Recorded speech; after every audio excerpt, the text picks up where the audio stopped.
Hey, fun adventure friends! Today we're going to be sharing a little bit about our trip at the Ark Encounter and how we managed to have a great time with 3 kids. First, I'm going to point out that this arch is brand new and it is beautiful. I love Kinham's mantra about take back the rainbow, and so when you get there, they just put it up and you walk through the rainbow to see this monumental thing. But as I said, we're going to be talking a little bit about how to really enjoy this with 3 kids. Our children are 10, 5, and 3. In 2019, when we went for the first time, boy, were we overwhelmed. So we're going to share a little bit about what we learned then and now and what works and how to really just enjoy this monumental and overwhelming experience. As you walk up, you'll see that they have this little guide, a map. There's several floors. Continuing up the ramp, there is going to be a really fun photo opportunity at the top. I highly recommend doing it, even if you don't buy it. It's just cute. And then we're walking into the Ark. At first, it does get loud, and I understand that they're trying to give you the experience of what it would be like inside the Ark. But if you do have a sensory kid who gets overwhelmed by loud noises, there's thunder, there's animals, so maybe a set of sound canceling headphones would work here. Fortunately, our kiddos were able to work through it and enjoy it, and we talked about why it was loud and what it must have been like. When we came through the door here, unfortunately I didn't get it on camera, to the right there is a little stand right there that is selling workbooks. They have several different levels of workbooks for different ages and grades or capability of your children. We went with the first level, the basic, for the youngest, so that way all 3 of them could enjoy it. It was only a couple of bucks. So again, I just highly recommend grabbing one of those. The last time we came in 2019, we bought one of the higher education ones, thinking that it would be a better learning opportunity, a more chance to write, and to do some quote-unquote schoolwork. And unfortunately, it was just too complicated to do while in such an immersive environment. So that's why this time we chose the younger level, and it was basically like a fun seek and find with just a handful of simple questions that we found was the perfect level to get the kids to think, to get them to focus in, but to not overwhelm them, because who wants to sit down and do schoolwork when you're in such a beautiful, immersive, and exciting environment, right? So we're walking in and we're just discovering how things are set up inside the Ark. And I made it a point to ask a lot of questions. What do you think this is? What do you think these are for? What's inside there? And the kids, they're excited from the gate. They're running around, up and down. Look at this, look at this, look at this. So, it's really fun. It's really exciting out of the gate. But to get them to rein back in and focus in, oh, here they go. They're running off. I'm calling them, hey guys, what's inside this pot? It's not just drums to beat on. Let's take a second and look.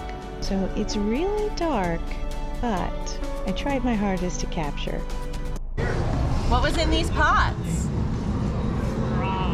That's right. Little critters that they didn't want running around that couldn't fit in grates. They put them in a pot and put this over top so they could breathe and they couldn't get out. So continuing on our walkthrough, I want to point out that I feel like I would be remiss to not say, if you have young children and you're at the Ark Encounter, it's going to be difficult to get through the whole thing in one day. What I love about this place is that the second day you go is free. Now, you won't be able to go into the Ark, but you will have access to the grounds. So, if you can push through on the first day, taking minimal breaks, bring snacks, plenty of water. You know us, we had protein bars and Slim Jims and bubbles, all kinds of, snacks in our bag. Those are welcome to be brought in. And, we pushed through as hard as we could. They do have an absolutely amazing restaurant on site. They changed it up a little bit. Used to be able to serve yourself buffet style, but now they call it family style and they serve you. It's still all you can eat, and it's still delicious, amazing, an extremely fun place to eat, as they have a bunch of stuffed animals, and just sitting near a cheetah getting ready to pounce on a gazelle while you're eating is kind of a different kind of ironic, and we really enjoyed that. So there's plenty to do to take a break, stretch it out as much as you can, and give the children plenty of opportunities to kind of decompress from the immenseness of the exhibit. Here you can see from learning about the different kinds. And one thing that I really love about this place is that they present you with the idea, that there are different kinds, and then they keep expounding on it everywhere you go. So we're here now learning about the kinds, and then later we'll go to the animal encounter where they bring out 3 or 4 different types of animals. They talk about that species and its kind, and they really drive home the difference between adaptation and evolution. So just really great way. Don't stress if you're feeling like you're not getting through it quick enough, because the concepts that are presented inside the Ark are also presented to you over and over and over again all throughout the grounds. So remember to take advantage of that second day for free on the grounds, where the playground is, access to the restaurant, to the VR experience, the petting zoo, the creature encounters, and the Genesis building.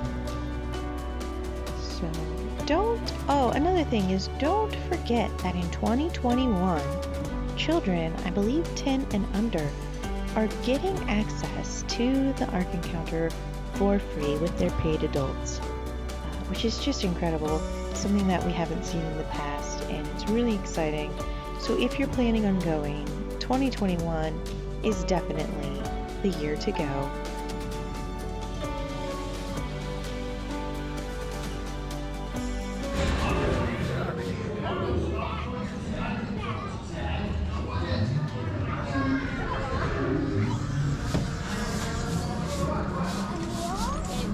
Can you make this big?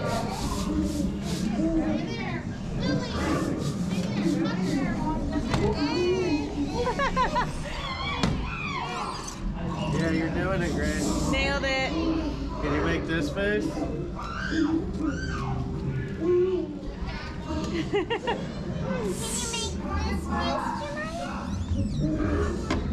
Jeremiah, let me see you make it. Make that face. I can make it. See?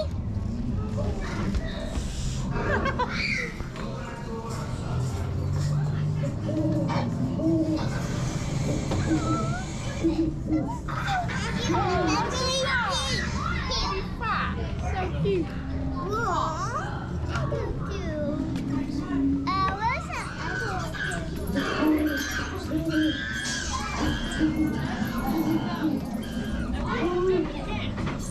Touch the skunk, Maya.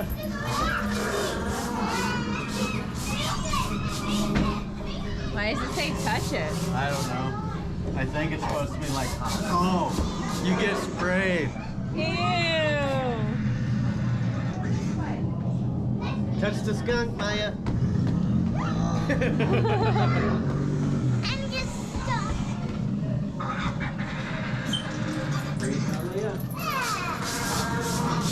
What do you see now? Over yonder, I'm so blue. Can I see it? What is it? Oh golly. Where'd you guys go? Let us out.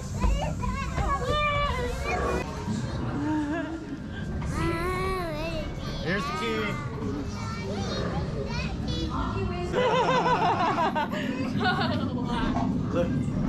Oh, what's in that pot? The cobra gonna come back out? There it is. Here it comes. See the snake?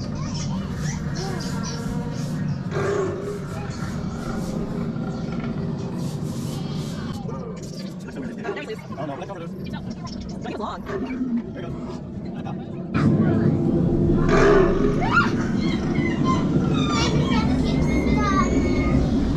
What's over here? They're fighting for the meat. goes. Look, my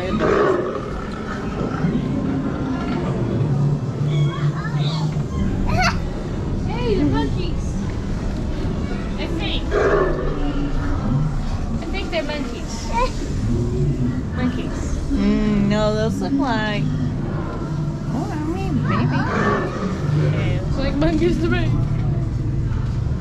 Oh yeah, you totally called it. Yes. Kind of like those capuchins. So you can see that inside of the Ark, it's not all just wordy, boring, adult geared information. They had that really fun, spooky kids area that had some sensory elements to it. It was kind of dark and loud and exciting, and it just really helped to carry the children's excitement through. We're still relatively near the beginning of the entrance here, but we're still carrying all of that excitement with us as we're walking around looking at more of the different kinds of animals.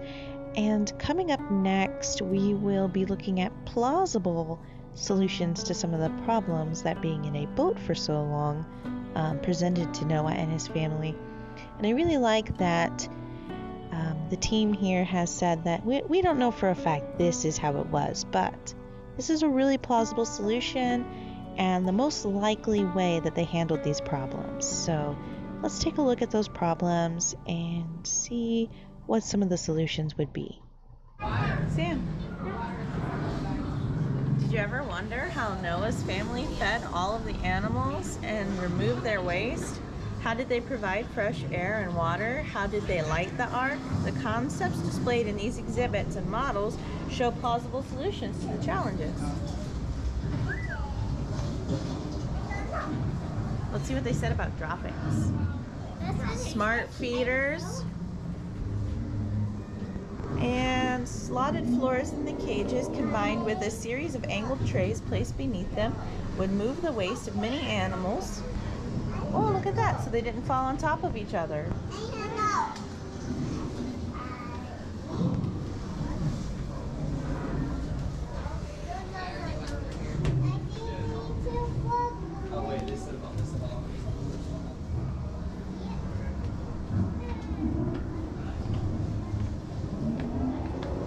This is the kind of feeders they used.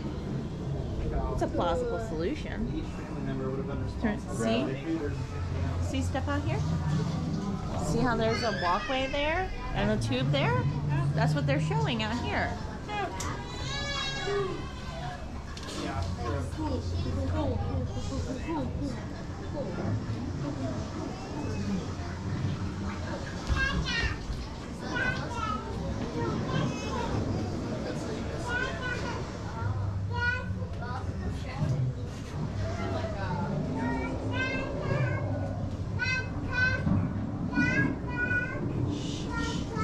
What do you think, Grace? You know how koalas only eat bamboo leaves? Maybe back in Noah's day, their diets were less specialized. What do you think about that?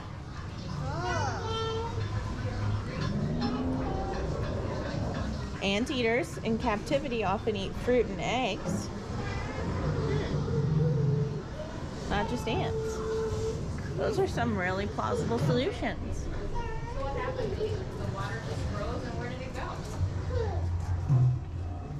About filling water troughs if you made the piping for the water.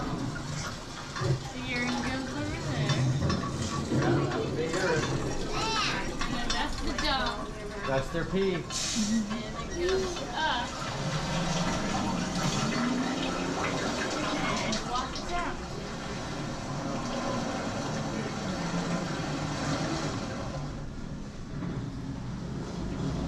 So basically, they put all their dung and pee to the ocean. Yeah. Back in the ocean, yes. It wouldn't make sense to keep it on the boat, maybe. Yeah. You want that job? Nope. Somebody had to do it. Look, they're using an elephant to turn the wheel. Even the animals had jobs on the floor. Makes sense. You use what you got, and they had a lot of animals. Let's see about ventilation.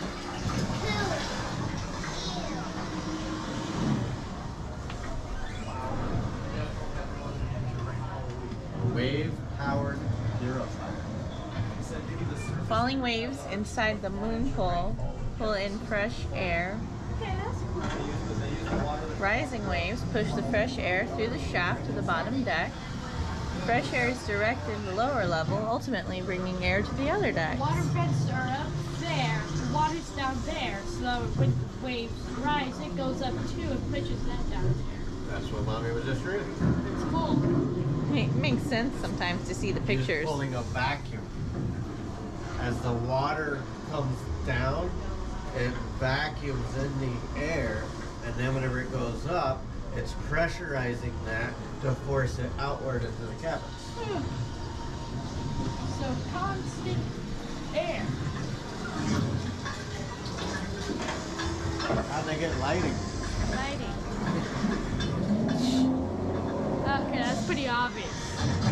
Beams of light, very cool. Again, just possible solutions, but all making a lot of sense. Kind of changes the way you see everything in here now, Right. doesn't it? Now we're coming into some of the Ark Encounter's creative ideas about different rooms inside of the Ark.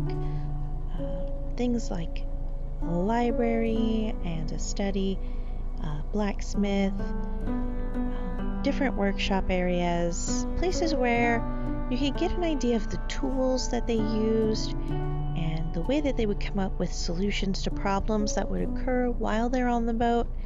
And here you can really see Silly Adventure Sammy using that workbook.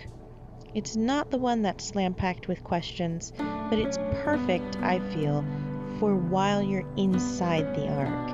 It's giving him something to focus in on. It's giving him a list of things to look for, so that way it's not just looking without a purpose. He's really studying this area, seeing things that he would not have seen without it, and it's just a perfect tool for neurotypical and neurodiverse children to focus and look and learn and hone in on all of the energy that kids just have to set their sights on something specific and look and study. So it's really exciting to see him this year in 2021 zoned in and focused and having something to look for, versus in 2019 when we were trying to write out long and convoluted answers to really in-depth questions.